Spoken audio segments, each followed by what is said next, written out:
Alhamdulillah, hamdan katsiran thayyiban barakan fih. Kama yuhibbu rabbuna wa yarda. Tsumma shalatu wassalamu ala asyrafil anbiya'i wal mursalin nabiyyina Muhammadin wa ala alihi wa ashabihi ajma'in.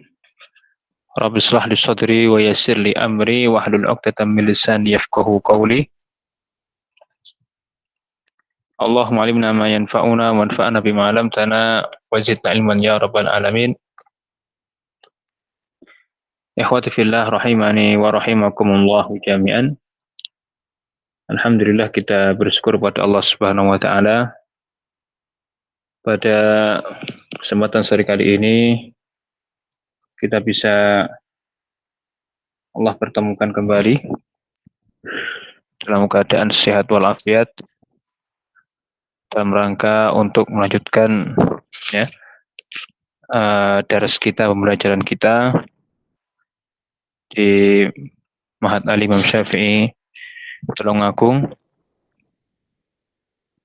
Dan insyaallah pada pertemuan kali ini kita akan mencoba untuk melanjutkan pembahasan kita terkait dengan fikhu an-nikah atau fikhul usrah atau juga dikenal dengan al-ahwal asy-syakhsiyah. Dan pertemuan terakhir kita kemarin bahas tentang as-shadaq ya, tentang mahar bagi perempuan yang wajib diberikan oleh laki-laki untuk istrinya. Insyaallah kita pada sore hari ini akan melanjutkan bahasan tersebut. Kita masuk insyaallah pada syurutul mahar wa ma yakunu mahran wa malan ya. Wa ma yakunu mahran wa malan ya, terkait dengan jenis yang sah dijadikan mahar dan yang tidak sah dijadikan sebagai mahar. Terus sebelumnya ya, terlebih kita ucapkan kepada semuanya taqabbalallahu minna minkum. Semoga Allah Subhanahu wa taala menerima amal ibadah puasa kita dan juga amalan-amalan ibadah yang lainnya di bulan Ramadan. Ikhwati fillah rahimani wa rahimakumullah jami'an. Pembahasan kita masih berkutat seputar al-mahar ya. Kemarin sedikit kita singgung ya, ada pertanyaan kemarin dari salah seorang thalibat terkait dengan mahar. Boleh nggak membaca Al-Quran itu sebagai mahar? Maka setelah kita lihat beberapa fatwa para ulama, maka yang dimaksud dengan ketika dikatakan maharnya adalah hafal yang dimiliki, maka itu maksudnya adalah dia nanti akan mengajarkan kepada istrinya apa yang dihafalkan tersebut. Ya karena Al-Quran sendiri, hafal sendiri tidak mungkin dia untuk dijadikan sebagai mahar atau dinilai sebagai harta. Jadi maksudnya seperti itu. Maka yang bisa dijadikan sebagai mahar selain dari harta yang real yang nyata adalah jasa atau keahlian. Keahlian yang nanti ini bisa diajarkan atau keahlian yang sebagaimana disebutkan dalam kisahnya Nabi Musa alaihissalam, ya, dia membayar maharnya dengan bekerja kepada mertuanya. Baik, maka di situ disebutkan mahar yaitu an yakuna malan mutaqawwaman mubahan mimma yajuzu tamallukuhu wa bai'uhu wal intifa'u bihi. Berupa harta yang bernilai yang mubah sifatnya, kemudian yajuz boleh untuk dimiliki, bisa dimiliki dan juga bisa diperjualbelikan dan dia bisa dimanfaatkan. Maka selain dari syarat-syarat tersebut tidak boleh jadikan sebagai mahar. Barang yang diharamkan oleh syariat seperti khamr, babi, atau harta curian, maka tidak bisa dijadikan sebagai mahar. Kemudian syarat yang kedua adalah an yakuna saliman minal gharar. yakuna ma'luman muayyanan, artinya jelas, tidak boleh mahar tersebut disembunyikan. Katakanlah sekarang ini di beberapa toko online ada istilahnya kotak misteri ya. Maharnya apa yang ada dalam kotak misteri. Nah, ini tidak boleh, harus jelas. Maka tidak boleh mahar tersebut berupa suatu hal yang majhul, tidak diketahui, seperti dari ghairi muayyanah, rumah yang belum jelas. Katakanlah si laki-laki ini punya 3 rumah. Kemudian dikatakan maharnya adalah salah satu dari rumah saya. Tidak boleh, harus jelaskan rumah yang mana. Audabah mutlaqah, atau kendaraan yang mutlak. Dikatakan maharnya mobil. Mobil apa? Yang penting mobil. Salah satu contohnya, maka ini juga dilarang. Dan seterusnya, maka harus jelas. Maka kesimpulannya adalah yasihul mahru bi kulli ma yasluhu an yakuna thamanan au ujratan min ainin au dainin au manfaatin maklumah. Maka mahar itu sah dengan segala hal yang dia itu bisa menjadi bernilai, mempunyai nilai, ya, bisa dihargai, yaitu uang atau barang, au ujrah atau upah, min ainin dari benda ataupun dain ataupun hutang ataupun manfaat, ya. Dan juga berupa manfaat atau hutang. Si suaminya punya hutang, suaminya punya harta dipinjam orang lain, ya. Katakanlah dipinjam orang lain 10 juta. Maka ini juga bisa dijadikan sebagai mahar. Mahar saya adalah uang saya yang dihutang oleh si fulan senilai 10 juta, katakanlah seperti itu. Atau manfaat yang maklumah, yang diketahui. Ya, manfaat maklumah seperti apa? Katakanlah suaminya pintar menjahit. Ya, maka nanti maharnya apa? Mengajari istrinya menjahit sampai mahir. Suaminya koki, jago masak, maka maharnya mengajari istrinya untuk masak, sampai dia ahli. Itu contohnya. Kemudian takjil mahri wa takjiluhu. Boleh nggak mahar itu ya disegerakan atau diakhirkan? Maka hukumnya boleh. Ya juzu takjilul mahri wa takjiluhu. Boleh mahar itu disegerakan ketika akad ataupun diakhirkan, ya. Ya kulluhu au ba'duhu. Semua atau sebagian. Karena ketika menikah maharnya apa? Maharnya adalah perhiasan emas berupa kalung, cincin, anting-anting dan semisalnya seberat totalnya katakanlah 20 gram. Kapan dibayarkan? 3 bulan lagi. Ya, berarti ini takjil, diakhirkan. Sebagian atau semuanya? Semuanya. Atau sebagiannya, yang 10 gram nanti. Yang 10 gram sekarang, 10 gramnya nanti. Bulan depan. Maka dia juga boleh. Hasaba urfin nasi ma'adatihim, sesuai dengan adat kebiasaan manusia. Artinya bagaimana? Ketika mengakhirkan itu, jangka waktunya itu yang normal, maklum, ya.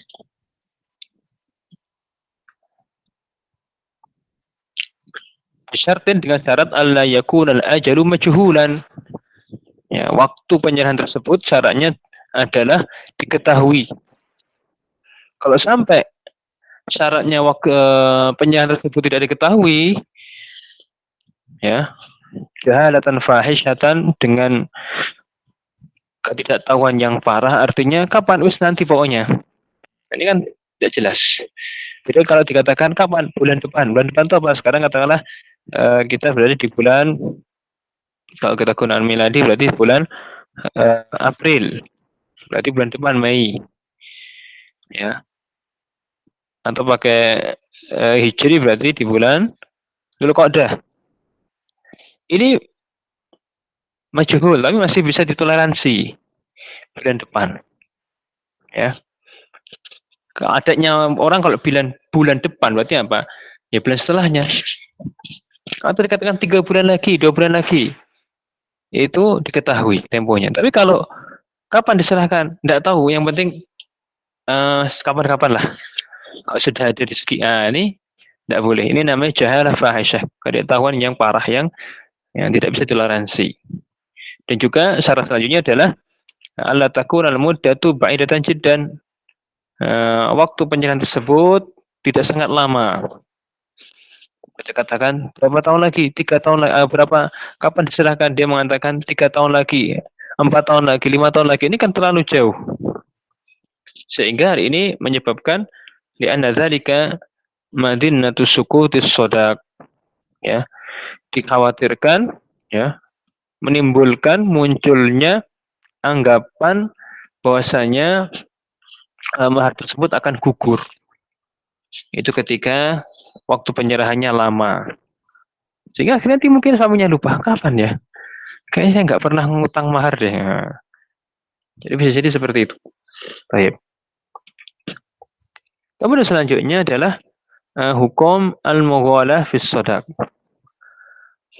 Bagaimana hukum meninggikan mahar? Bagaimana hukum meninggikan mahar? Ya, maharnya tinggi. Bagaimana hukumnya? Maka dikatakan di sini yustahabbu adamul mughalati fil mahri. Disunahkan, dianjurkan untuk tidak mematok mahar dengan nilai yang tinggi. Apa maharnya? Karena mahar itu kan sebenarnya menentukan perempuan. Perempuan boleh menentukan maharnya apa. Untuk pihak laki-laki juga boleh menentukan maharnya apa. Tapi di sana ada rambu-rambu yang harus diperhatikan adalah tidak matok harga tinggi. Karena dikatakan maharnya apa? Berapa maharnya? 100 juta, 150 juta, 200 juta, 300 juta. Ini berat. Ya, banyak nanti yang nggak bakalan nikah. Ya. Dan ini sekali lagi juga dikembalikan kepada uruf kebiasaan manusia. Ya. Apa hadisnya? Apa dalilnya? Dasarnya kok dikatakan sangat dianjurkan untuk tidak menaikkan mahar sehingga maharnya menjadi mahal dan seterusnya. Adalah hadis Aisyah radhiyallahu anha bahwasanya Nabi SAW bersabda, ya, min yumnil mar'ati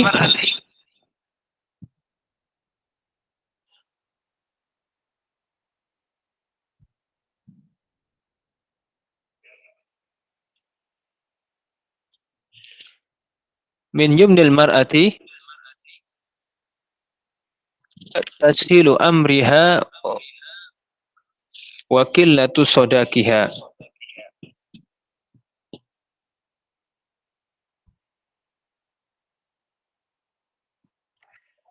Jadi di antara barokah seorang perempuan adalah tashilu amriha, memudahkan perkaranya dan juga meringankan maharnya.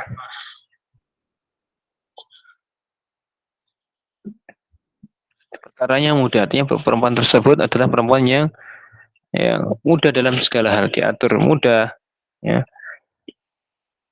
mudah memberikan kebaikan kepada suaminya.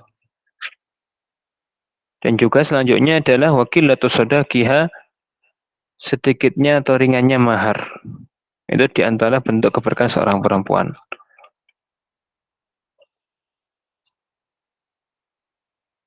Dan juga dalam hadis yang lainnya, hadis Umar radhiyallahu anhu, katakan alla la tughalu fi sudukin nisa.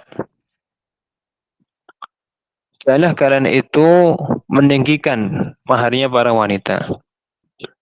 Fa innahu law kana makramatan fid dunya, seandainya apabila tingginya mahar itu adalah bentuk kemuliaan perempuan di dunia, maka ataupun bentuk ketakwaan di sisi Allah, kana aulakum biha Rasulullah SAW, maka orang yang lebih aula dengan hal tersebut adalah Nabi Shallallahu Alaihi Wasallam. Artinya apabila mahar ini adalah suatu hal yang menunjukkan kemuliaan, menunjukkan ketakwaan dan semisalnya, maka yang paling berhak untuk melakukan tersebut adalah Nabi sallallahu alaihi wasallam.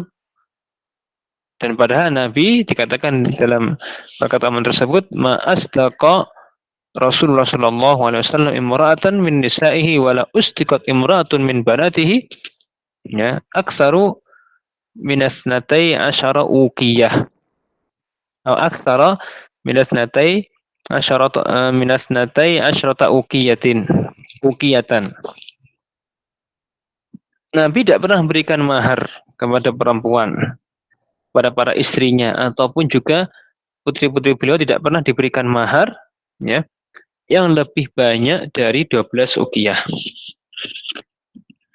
Perhatikan sekarang, berapa 12 uqiyah itu? 12 uqiyah itu ukuran zaman dahulu. Ya. 12 uqiyah, satu uqiyah itu sama dengan 40 dirham. Perhatikan semuanya, satu uqiyah 40 dirham. Berarti kalau 12 uqiyah, 12 kali 40 berarti 480 uqiyah. 480 uqiyah. Sedangkan satu dinar itu 10 uqiyah.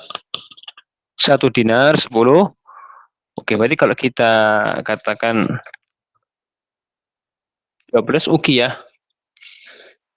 itu kira-kira berapa rupiah sekarang? Tinggal kita kalikan tadi. Ya.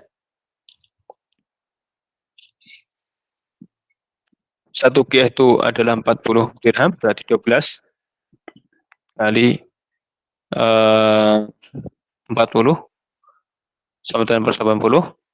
Kemudian satu dinar itu 10 uqiyah, berarti dibagi 10. Dibagi 10. 48 dinar. 48 dinar kali harga emas sekarang. Kita ambil gampang aja, satu dinar itu berapa gram? Satu dinar sama dengan 4,25 gram. 4,25 gram. Ya. Kalau kita katakan emas sekarang itu satu dinar 4 juta, itu kasarannya ya. Jadi dikali berapa? 4 juta. 192 juta. Itu mahar Nabi dan juga mahar para putri-putri beliau. Baik. Kalau di zaman itu standar. Ya. Mungkin zaman kita, wah, mahal sekali. Zaman beliau itu standar segitu. Nah, di sini kemarin kita singgung pula, mahar itu menyesuaikan tingkat, ya, kondisi masyarakat sebenarnya dan kondisi laki-laki tersebut. Kalau laki-lakinya dia memang laki-laki yang, ya, Masya Allah, berikan kemudahan rezeki, ya, selanya dia memberikan yang sesuai dengan keadaan dia. Kalau ternyata laki-laki tersebut adalah orang yang rezekinya pas-pasan, ya sesuai dengan kemampuan dia. Jadi seperti itu dalam menentukan, ya. Ini hanya sebagai gambaran bahwasanya Nabi itu di zaman itu nilai 192 juta itu ya nilai standar yang tidak memberatkan. Baik.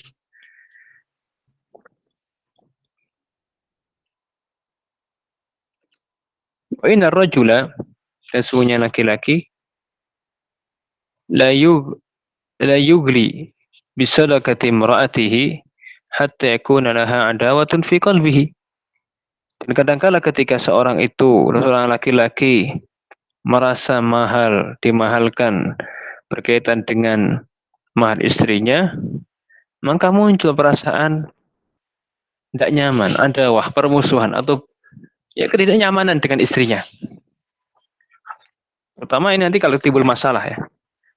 Kita muncul masalah dalam rumah tangga ketika mahar ini mahal banget. Ya, kamu merasa rugi, merasa katakanlah kasarannya rugi. Oh, mahal-mahal dan seperti ini, ya. Kasarannya seperti itu. Itu bisa muncul. Ya. Hatta yakula kaliftu fika atau fiki ala qal kirbah. Ini kalimat alaqal kirbah ini ya ucapan maknanya tali kirbah itu kan kantong ya. Sehingga tadi laki-laki mengatakan aku benar-benar terbebani dengan maharmu. Ya, sampai-sampai ya, berkaitan dengan tali kantong kirbah pun juga merasa sulit. Gara-gara mahar perempuan tersebut, mahar istrinya itu sangat mahal. Baik, itu berkaitan dengan beberapa hadis berkaitan dengan mahar. Ya. Jadi sekali kalau di negeri kita disesuaikan dengan kemampuan laki-laki tersebut. Atau sesuaikan dengan uruf yang berlaku dengan masyarakat. Berapa nilainya. Kemudian masalah yang keempat ini yang penting sekali berkaitan dengan hukuk zaujiyah. Ya.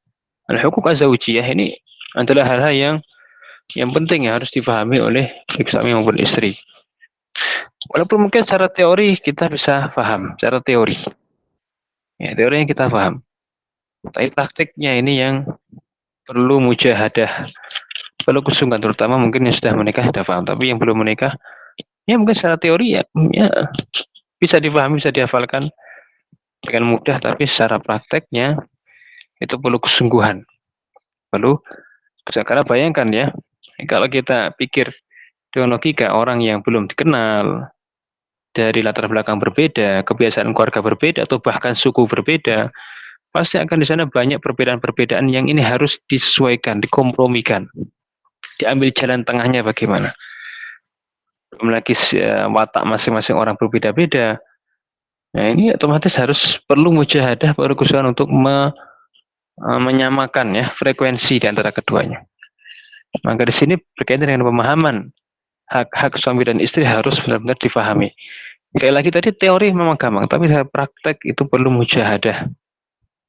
Kesabaran itu dituntut tinggi di sini. Ya. Maka dikatakan di sini li zaujati ala zaujiyah hukukun maliyatun kas-sadaqi wan nafaqah wa hukukun ma'nawiyah ghairi maliyah kal adli wa ihsani asyarah ya.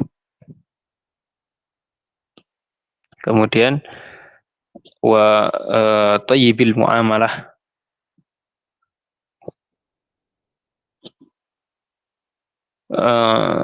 para istri mempunyai hak dari suaminya berupa harta seperti mahar, nafkah, dan juga hak yang bersifat maknawi selain harta seperti adil apabila istrinya lebih dari satu, kemudian ihsan dalam pergaulan dan juga muamalah yang baik.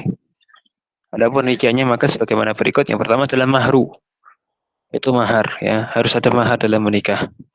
Adanya apa? Wa'atun nisa'i sadaqatihinna nihlah, ya berikanlah pada perempuan tersebut ya mahar-mahar mereka.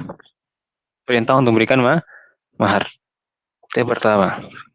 Kemarin juga kita jelaskan bahwasanya nikah tanpa mahar itu hanya khus bagi Nabi Shallallahu Alaihi Wasallam. Adapun umatnya maka harus pakai mahar, harus dengan mahar. Kemudian selanjutnya yang kedua adalah nafkah, wal kiswah wasukna, nafkah dan juga kiswah pakaian dan juga sukna yaitu tempat tinggal, sandang, pangan dan papan, gambaran seperti itu. Ya, ringkasnya seperti itu. Wajib ala zauji tahsiluhal mar'ah, maka wajib bagi suami untuk memenuhi itu semuanya. Nah, kewajiban suami adalah bekerja. Jangan sampai ada dalam keluarga itu istrinya yang bekerja banting tulang, suaminya hanya di rumah. Nah, ini menyelisih dari aturan Allah Subhanahu wa taala. Kewajiban suami adalah bekerja untuk memenuhi kebutuhan keluarganya. Ya. Baik. Kemudian berkaitan dengan rumah, apakah harus rumah sendiri? Tidak. Ya, ya rumah entah itu kontrak atau bagaimana, yang penting ada tempat tinggal untuk istrinya. Itu harus diusahakan. Ya. Apa dalilnya? Wa liqaulihi ta'ala ar-rijalu qawwamuna 'alan nisa' bima faddala Allahu ba'dahum 'ala ba'd wa bima anfaqu min amwalihim. Laki-laki adalah pemimpin bagi para wanita dengan apa yang Allah berikan, dengan apa yang Allah lebihkan atas mereka. Artinya Allah melebihkan laki-laki di atas perempuan. Dan juga wa bima anfaqu min amwalihim, dan juga Allah melebihkan mereka dalam kedudukan ini dengan apa yang mereka infakkan, mereka nafkahkan untuk keluarga mereka dari harta mereka. Di sini ada Allah menyebutkan ya, Allah menepikan laki-laki yang pertama karena dia adalah pemimpin bagi keluarganya. Kemudian yang kedua selanjutnya adalah karena dia menginfakkan, berikan nafkah kepada keluarganya. Dan juga sabda Nabi Sallallahu Alaihi Wasallam ya, ada salah seorang sahabat bertanya kepada Rasulullah, ya Rasulullah, ma haqqu zaujah? Wahai Rasulullah, apa itu haknya istri? Apa kata Nabi? Antut'imaha idza ta'imta. Engkau memberikan makan kepada dia ketika kau makan. Wa antaksuha idza iktasaita, dan engkau memberikan dia pakaian ketika engkau memakai pakaian. Artinya di sini adalah memberikan makan, memberikan pakaian, ya. Juga dalam khutbah hajah Nabi mengatakan walahunna 'alaikum rizqunna qisatun bil ma'ruf. Dan bagi mereka para istri, atas kalian wahai para laki-laki, rizki bagi mereka, nafkah bagi mereka, dan juga pakaian bagi mereka dengan cara yang baik. Yang kedua, nafkah yang sifatnya materi, ya, pakaian, sandang, pangan, dan papan. Dan juga yang lainnya seperti pendidikan, ya, untuk anak-anak yang semisal. Kemudian yang ketiga adalah i'fafu zaujah bil jima', mura'atan li haqqiha wa maslahatiha fin nikah, wa dafan lil fitnah anha, yaitu menjaga kehormatan istri dengan menggaulinya, ya, bersenggama dengan istri. Ini sebuah kewajiban bagi suami, tidak boleh suami itu kok tidak pernah menyentuh istrinya. Ya, maka harus sentuh istrinya, harus digauli istrinya. Maka ya sini ya mohon maaf terkait dengan permasalahan ranjang dan kasur itu harus diilmui, ya, harus difahami, diilmui dengan baik oleh baik suami maupun istri, ya. Karena kalau tidak mengilmui bahaya nanti terkait hal ini. Bukan hanya sekedar melampiaskan nafsu saja, tapi di sana ada hak bagi istri tersebut. Sehingga apabila contoh yang ketika mungkin suaminya ini kok tidak bisa memberikan kepuasan pada istrinya dengan baik, maka dia perlu ya melihat dirinya, artinya mungkin ya periksa ke dokter bagaimana, apakah ada gejala penyakit semisalnya sehingga harus diobati, ya. Karena ini kewajiban dia untuk menggauli istrinya, ya. Jadi kalau ternyata dia tidak puas atau mungkin yang semisalnya, maka dia harus mempelajari hal ini, kemudian mencari solusinya dengan istrinya tersebut. Ini juga sebagai bentuk untuk mencegah terjadinya fitnah. Ya, karena mohon maaf bisa jadi ketika ada perselingkuhan tersebut, ya, dari istri muncul karena tidak puas dengan suaminya. Ini bisa terjadi. Bisa terjadi. Sampai sekarang zaman fitnah. Kali ini harus diperhatikan dengan baik oleh kedua belah pihak. Ya. Kemudian sebagaimana dalilnya dari Al-Quran, diantaranya qala Allah Ta'ala, ya, idza tatahharna fa'tuhunna min haitsu amarakumullah. Kalau para wanita atau istri kalian itu sudah suci dari haid, maka datangilah. Artinya bergaulilah, ya, sebagaimana Allah merintahkan kalian dalam hal itu. Dan juga sabda Nabi SAW, wa fi butni ahadikum shadaqah. Wa fi butni ay al-jima'. Dalam hal urusan ranjang, urusan kasur dengan istri itu ada sedekah, ada sedekah, ya. Ini terkait dengan masalah yang ketiga, yaitu menggauli istri, ya, dalam urusan ranjang kasur. Di sana ada unsur menjaga kehormatan dan juga unsur ibadah, bahkan sedekah bagi suami tersebut. Kemudian yang keempat, husnu mu'asyaratiha wa mu'amalatiha bil ma'ruf, ya. Baik dalam muasyarah, baik dalam pergaulan suami istri, mempergauli istrinya, bermuamalah dengannya dengan cara yang baik. Bagaimana firman Allah Subhanahu wa taala, wa ashiruhunna bil ma'ruf, dan pergauli istri kalian dengan cara yang baik. Ini dalam segala hal. Dalam segala hal. Di antaranya akhlaknya baik, ma'zaujatihi, rafiqan bihim, artinya menyayangi istrinya, lemah lembut dengan mereka, sabiran ala ma yasduru minha, sabar dengan apa yang keluar dari istrinya, ya. Sinan lintoni biha, dan juga husnudon dengan sikap dari istrinya tersebut.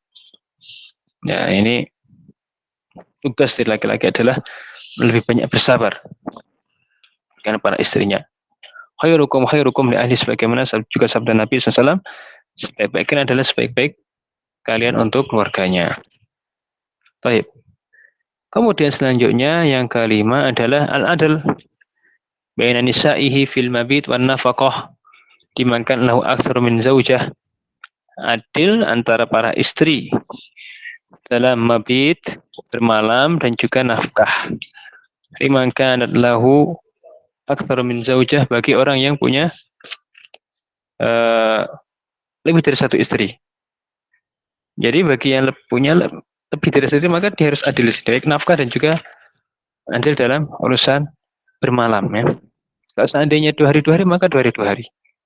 Kalau sehari sehari, maka sehari sehari. Seperti terus muter terus, ya.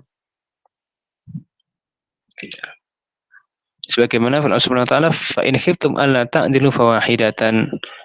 Artinya di sini perintahnya awalnya adalah menikah lebih dari satu istri.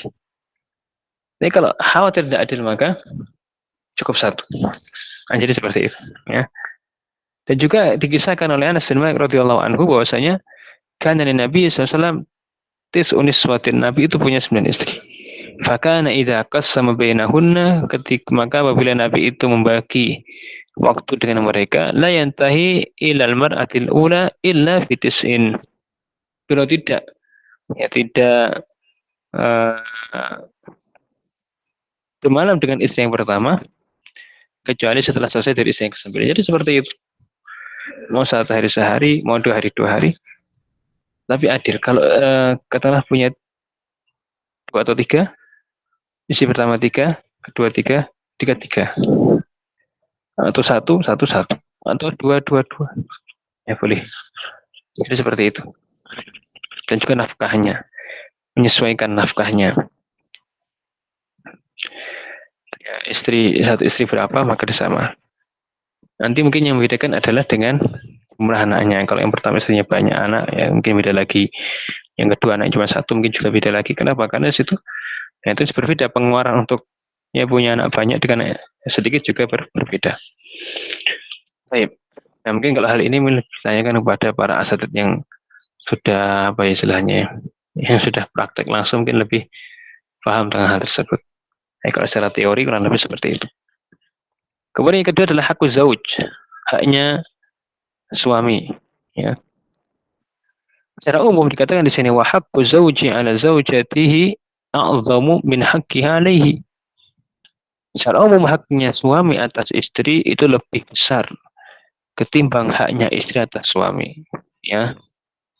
Kenapa? Karena sebagaimana firman Allah Subhanahu wa taala, wa lirrijali 'alaihinna darajah.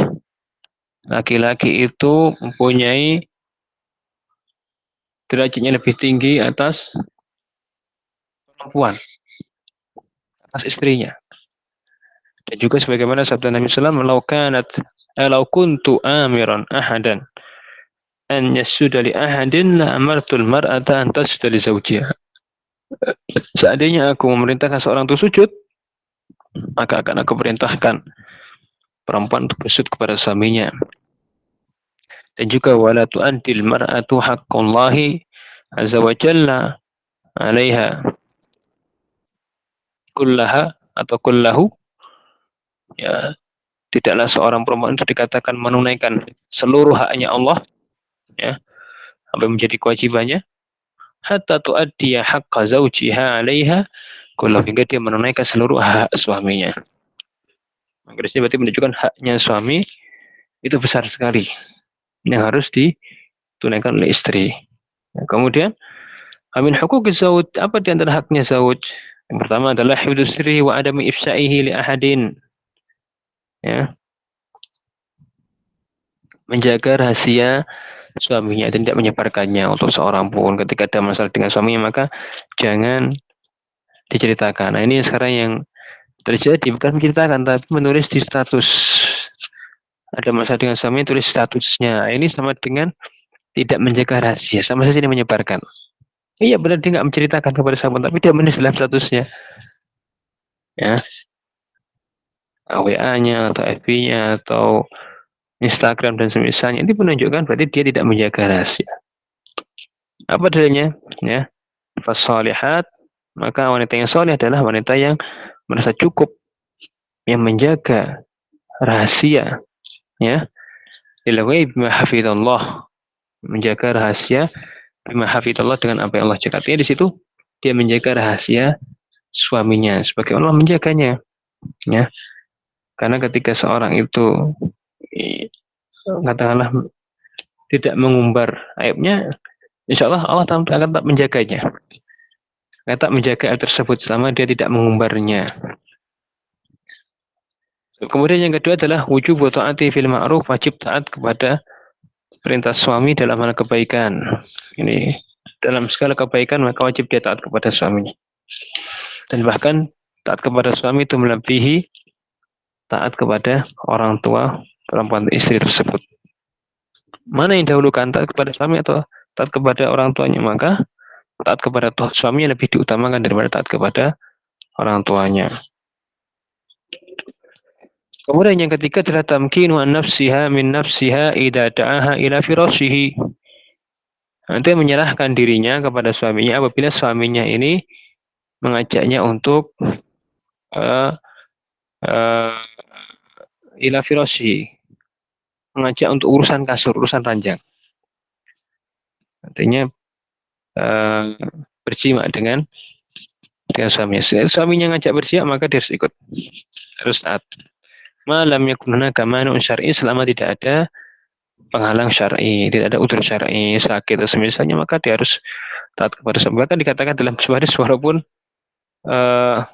ketika di atas sekedup, sekedup itu adalah kendaraan zaman dahulu ya, onta di atasnya ada sekedup, atau bahkan ketika di dapur di atas tungkunya, maka dia harus taat ikut suaminya. Namun walaupun begitu, suami juga harus tahu diri di sini ya. Jangan berdasarkan hal tersebut akhirnya dia semena-mena dengan istrinya, kapanpun dia harus hendak. Dia juga harus tahu kondisi istrinya bagaimana, sehingga ketika istri memberikan pelayanan itu dalam keadaan yang ridho, dalam keadaan yang nyaman. Kemudian selanjutnya ada hadis juga disebutkan terkait dengan perempuan yang menolak untuk diajak suaminya, idza da'a ar-rajulu imra'atahu ila firasi fa abat an taji'a fa tawadban 'alaiha la'anatha al-malaikatu hatta tusbiha. Apabila seorang laki-laki itu mengajak istrinya kepada kasur, artinya mengajak untuk berhubungan, kemudian istrinya menolak, ya, maka kemudian suaminya marah. Ketika malam tersebut suaminya marah, la'anatha al-malaikah, maka perempuan tersebut akan dilaknat oleh malaikat sampai pagi hari, sampai subuh. Terkait dengan ancaman bagi si istri yang menolak untuk diajak suaminya.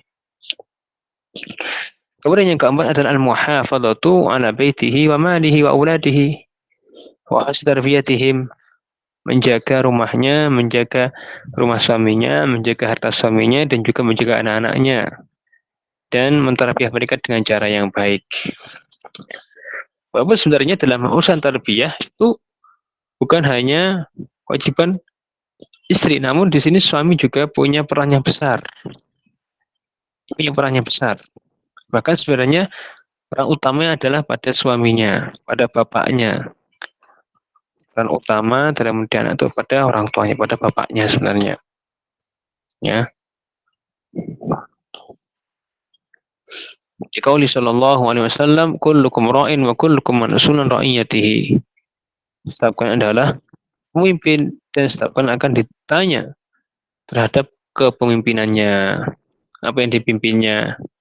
Wal mar'atu ra'iyatun fi baiti zawjiha, perempuan itu menjadi pemimpin di rumah suaminya. Wa hiya mas'ulatun an ra'iyatiha, dia akan ditanya, diminta bertanggungjawab terhadap apa yang dia pimpin, yaitu anak-anaknya dan rumahnya tersebut. Ya. Maka di sini di antara kewajiban si istri adalah menjaga rumah suaminya, menjaga harta suaminya, dan juga mentarbiyah anaknya dengan cara yang baik. Dan juga dalil yang lainnya adalah walakum alaihinna alla yuti'na furusakum ahadan takrahunahu. Di antara kewajiban istri adalah istri tidak boleh memasukkan seorang ke rumah suaminya tanpa izin dan juga tidak boleh mendudukkan orang asing yang dibenci suaminya pada tempat duduknya, kasurnya, dipannya atau kursinya, ya. Jadi mungkin di rumah itu ada kursi khusus untuk suaminya, yang bukan kursi khusus untuk suaminya punya kursi khusus, yang mungkin ketika baca buku atau bagaimana suami duduk di situ. Maka tidak boleh di sini si istri mendudukkan orang lain di situ, ya. Atau ada sofa khusus punya suaminya ini. Suami ini kalau lagi mikir apa duduk di situ, atau kursi kesayangan suaminya, maka tidak boleh di situ si istri mengizinkan orang lain untuk duduk di situ, ya, sebagai penghormat untuk suaminya. Apalagi sampai orang yang dibenci disuruh duduk di situ, tidak boleh. Juga ada bertamu kita, ini menyimpang sedikit dari materi kita, ada bertamu, di antara yang penting adalah jangan duduk di tempat duduknya tuan rumah. Yang duduk di tempat duduknya tuan rumah, ya. Ini sebagai adab. Kemudian yang kelima adalah al-muasyarah bil ma'ruf wa husnul khuluq wa kaful adza anhu, ya. Muasyarah, bergaul dengan suaminya dengan cara yang baik, akhlak yang baik, dan juga menahan diri dari mengganggu suaminya baik dengan perkata atau perbuatan. Dalam hadis dikatakan, la tu'dil mar'atu zawjaha fid dunya illa qalat zawjatuhu min al-huril 'ain la tu'dihi qatalakillah fa innama hiya dakhirun yushiku an yufariqaki ilaina. Ketika seorang istri mengganggu suaminya dengan ucapan dan perbuatan, maka kata zaujatuhu minal huril ain, istri suami tersebut dari kalangan bidadari di surga. Ketika seorang istri di dunia mengganggu suaminya dengan perkataan perbuatan, maka istrinya di akhirat dari kalangan bidadari akan mengatakan la tu'dihi, jangan kamu ganggu dia. Qatalakilah, semoga Allah membinasakanmu, fa innama, karena sungguhnya suamimu itu, wahai istri di dunia, dahilun. Mana dahil? Dahil adalah tamu, orang yang sekedar mampir. Sungguhnya suamimu hanya sekedar mampir saja di dunia. Yusuka yufariqaki, hampir-hampir dia akan meninggalkanmu menuju kepada kami. Nah, ini tentang ancaman bagi istri mengganggu suaminya. Kemudian al-huquq al-mushtarakah baina zawjain. Aghlabul huquqil madi dzikruha huququn musyarakatun baina zawjain. Secara umum mayoritas dari hak yang telah kita sebutkan tadi itu secara umum adalah hak-hak yang musyarakah baina zawjain. Artinya hak yang harus dipenuhi oleh suami maupun istri. Artinya sebenarnya dua-duanya juga harus seperti itu, ya. Suami istri harus husnul muasyarah, harus berakhlak dengan akhlak yang baik, ya. Harus mendahulukan kewajibannya daripada menuntut haknya. Itu seharusnya seperti itu. Ya, terutama di sini lebih khasatin hakul istimta, hak untuk bersenang-senang, ya. Dan urusan kasur, urusan ranjang seperti itu maksudnya.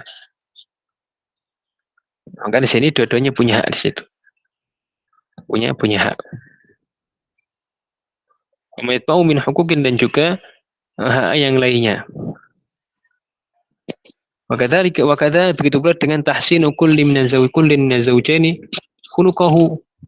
Dan begitu pula setiap dari suami istri itu harus memperbaiki akhlaknya, berakhlak dengan hal yang baik, sahibihi, untuk yang lainnya.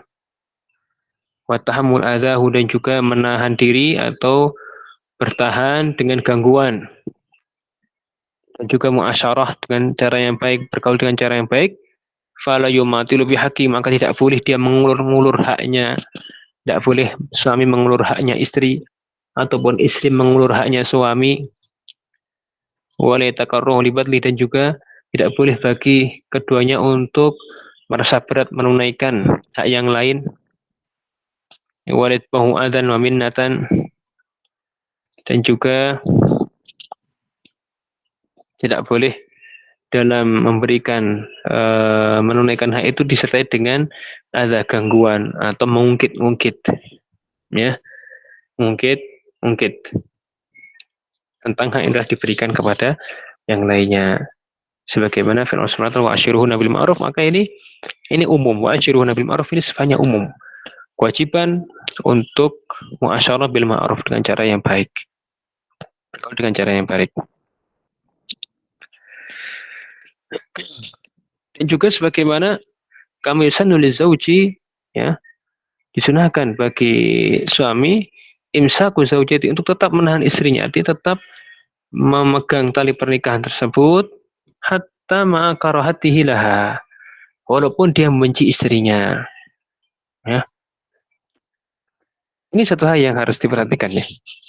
Berkait dengan suami istri, pasti istri maupun suami punya kekurangan, punya kelebihan. Ini harus disadari. Karena dengan melihat ini, insya Allah akan terus-menerus langgeng sebuah pernikahan. Ketika suami melihat ada kekurangan dalam istri, maka dia harus melihat kekurangan dalam dirinya sendiri. Begitu dengan istri, ketika istri yang melihat kekurangan pada suami, maka dia juga melihat kekurangan dalam dirinya sendiri.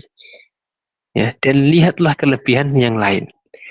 Jadi kuncinya melihat kekurangan diri sendiri, lihatlah kelebihan yang lainnya.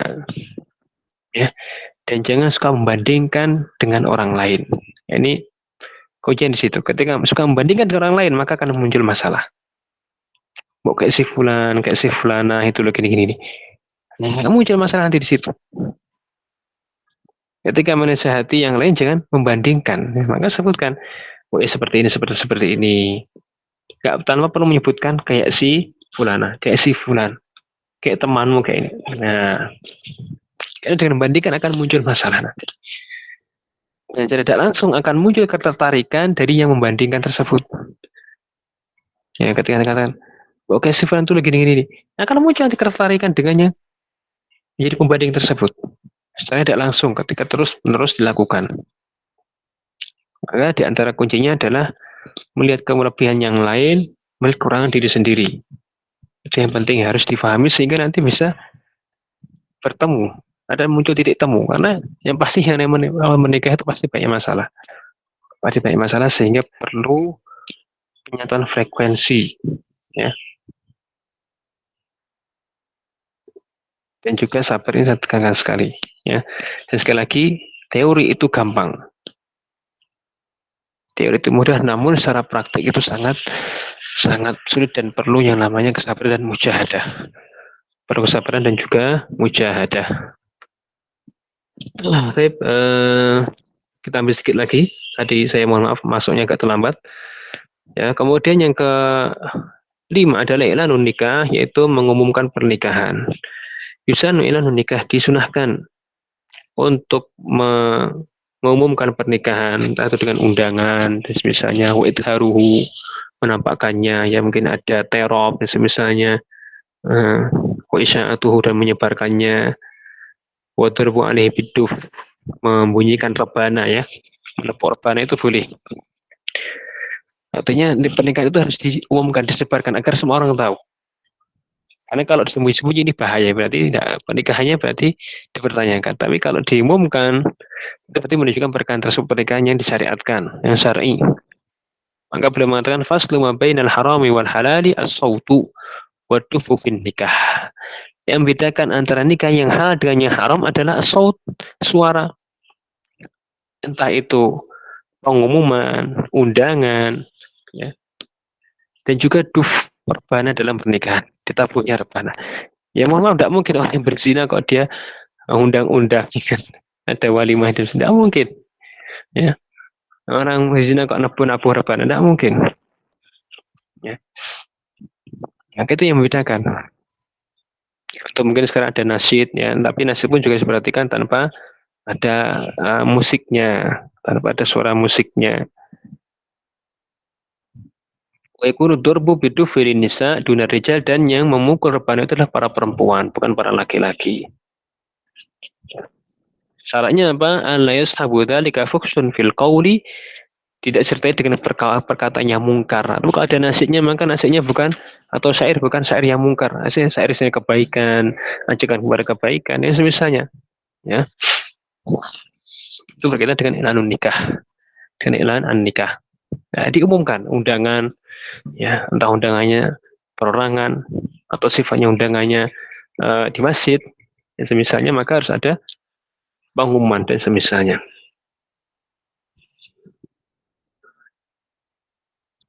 Tapi ini sebenarnya kita agak terlambat jauh dari materi ini ya. Mungkin pekan depan kita percepat ya, bab salah ke-6 sambung dengan al-khulu, juga penting, kemudian tolak ya. Terlambat ini sebenarnya.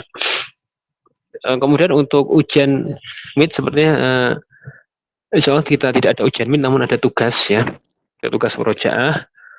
Insya Allah saya siapkan tugasnya. Jadi tidak ada ujian MIT di kelas, tapi adanya tugas insya Allah nanti. Kemudian selanjutnya, sebelum kita akhiri, sebelum kita ada tanya jawab, saya akan menjawab pertanyaan yang telah lalu dari dua pertanyaan yang Afan ini saya kemarin belum sempat menjawab. Pertanyaan yang pertama, boleh nggak mensyaratkan tidak adanya ta'adud ketika menikah? Jadi istri mensyaratkan ketika menikah suami tidak boleh ta'adud. Maka hal tersebut oleh Ibnu Qudamah rahimahullah dari kitab Al-Mughni dikatakan boleh. Selama dasarnya perempuan tersebut adalah bukan karena dia benci kepada syariat ta'adud atau poligami. Jadi boleh nggak si istri ketika menikah mensyaratkan ketika kamu menikah dengan saya maka kamu tidak boleh poligami. Kalau dasarnya dia adalah bukan karena benci kepada syariat Islam, bukan benci kepada syariat ta'adud, maka tidak apa-apa. Ya.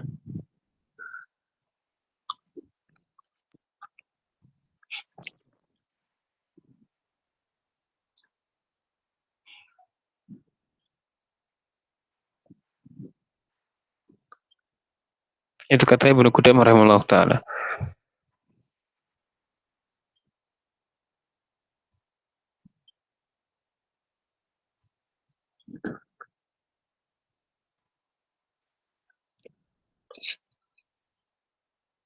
Katakan syarat sahih ya. Oleh kata Ibnu Qudamah katakan itu boleh. Ketika suaminya menyetujui berarti ya dia harus memenuhi syarat tersebut. Nah, dengan syarat tadi bukan karena dia benci, bukan mungkin karena dia khawatir ketika nanti di poligami akhirnya jadi membenci, jadi bagaimana. Jadi intinya dasar ketika dia mengatakan saya tidak mau di poligami adalah bukan karena kebencian dia terhadap syariat poligami tersebut. Ya. Secara maka syaratnya boleh dan bagi suami punya hak apakah dia menerima atau tidak. Ya, itu hak dia. Ketika dia menerima maka dia harus memenuhi syarat tersebut. Kemudian pertanyaan yang lain ya terkait dengan masalah rodok ya, masalah rodok. Ini kemarin ada yang bertanya, dia dengan sepupunya itu jadi saudara sepersusuan. Seorang dengan sepupunya menjadi saudara sepersusuan. Maka bagaimana hukum suami sepupunya ini? Ya, hukum suami dari saudari sepersusuan maka dia bukan mahram. Jadi ketika ada saudari sepersusuan kok menikah, maka suaminya bukan mahram. Suaminya bukan mahram ya. Itu alhamu. Kalau dalam bahasa kita suaminya saudari ya namanya kan ipar. Jadi bukan mahram, dia bukan mahram. Ya.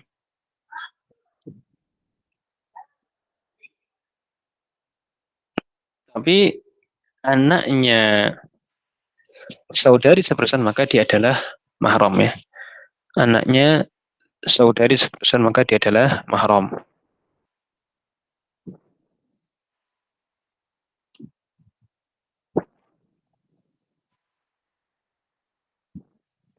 Ya, jadi seperti itu.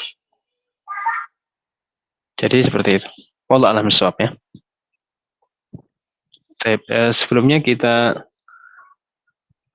mungkin tanya-tanya kepada yang lain yang hadir di pertemuan kali ini.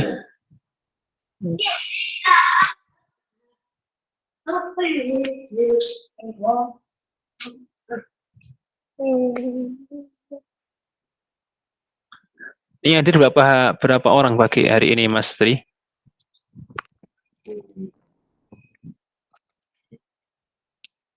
Halo?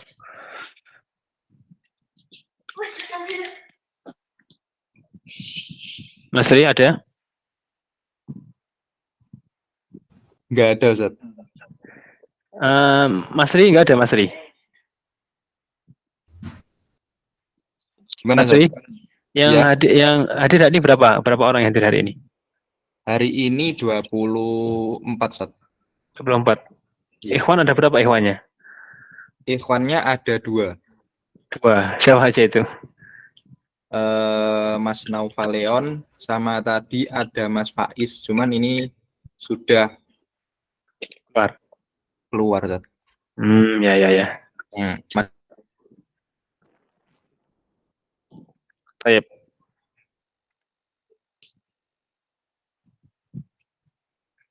Ini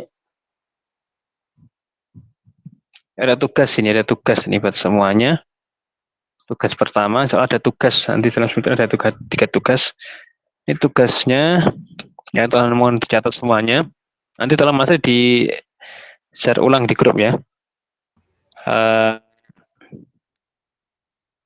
Bagaimana status hubungan pernikahan?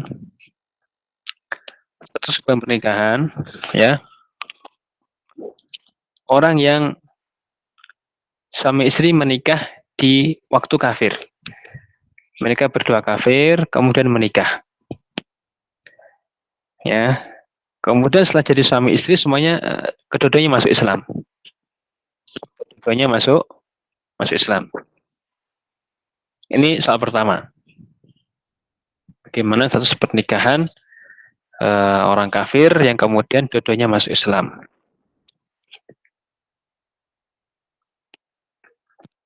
Kemudian selanjutnya, bagaimana statusnya pernikahan ya suami istri yang dalam keadaan kafir, kemudian istrinya masuk Islam. Kemudian istri masuk Islam, dan suaminya tetap tidak mau masuk Islam. Tadi yang pertama,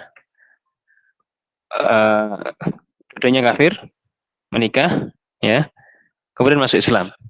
Dua-duanya masuk Islam. Soal kedua, bagaimana kalau yang masuk Islam hanya istrinya saja? Bagaimana status pernikahan mereka?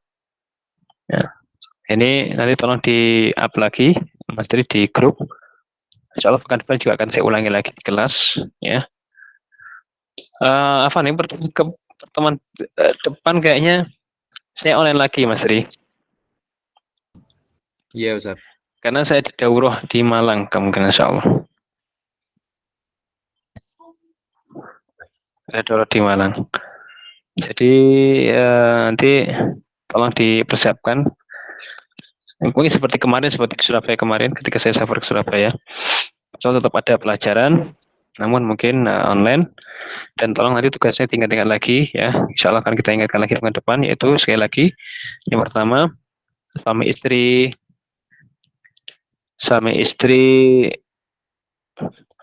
kafir menikah ya, laki-laki perempuan kafir menikah, kemudian mereka berdua masuk Islam. Maka bagaimana hukum pernikahan mereka? Apakah sah atau harus diulang, seperti itu gampangannya. Kemudian yang kedua, bagaimana ketika masuk Islam itu hanya istrinya saja? Bagaimana sesama istrinya saja? Sedangkan suaminya ternyata nggak mau masuk Islam. Apakah pernikahan tetap lanjut, tetap sah, ya, atau mereka berpisah? Ini antum bisa cari fatwa ini di situs-situs fatwa seperti mungkin situs Islam Web ya, atau yang semisalnya, atau mungkin di situs-situs Indonesia seperti rumahisa.com, manmasjid.or.id dan semisalnya itu antum bisa cek saja di sana. Dan juga mungkin apa dasarnya dari hukum tersebut? Dasarnya apa kira-kira? Ini cukup sekian insya Allah. Ada pertanyaan dari yang lain sebelum kita akhiri? Ingin bertanya silakan.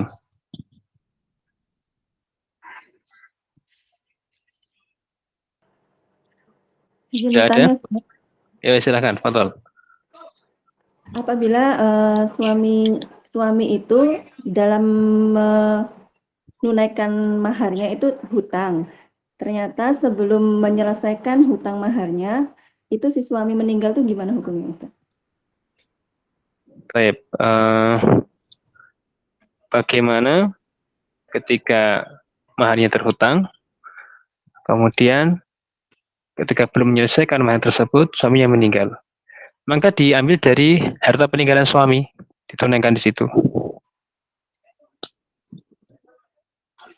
Ya, ketika suami ini kan dalam masalah harta peninggalan orang yang meninggal itu kan ada 5 tahapan yang harus dilalui. Ketika seorang meninggal, ya bagaimana dengan hartanya? Apakah langsung dibagi ahli waris? Tidak. Ada 5 tahapan. Yang pertama, tahapan pertama adalah diambil hartanya tersebut untuk penyelenggaraan jenazah seperti kafan dan semisalnya. Kemudian yang selanjutnya yang kedua adalah ditunaikan hutangnya. Ya. Maka mahar ketika belum dibayarkan dia masuk dalam kategori hutang. Maka itu dibayarkan. Ya, dibayarkan diambil dari harta peninggalan dari suami tersebut. Tapi kalau seandainya istri mengikhlaskan ya tidak apa-apa, tidak masalah. Saya mengikhlaskan seperti itu. Jadi kalau mungkin ya karena ada kebutuhan dan semisalnya sehingga dia tetap menginginkan mahar tersebut dibayarkan, maka diambilkan dari harta suami peninggalan suami tersebut. Wallahu a'lam, mungkin seperti itu.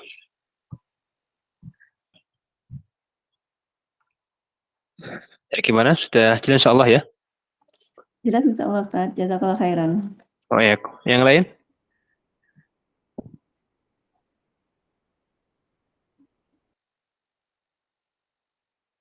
Kalau tidak ada, insyaallah kita ajukan pertemuan kita di sore hari ini. Semoga yang kita pelajari bisa memberikan manfaat kita semuanya. Wassalamualaikum warahmatullahi wabarakatuh. Waalaikumsalam warahmatullahi wabarakatuh.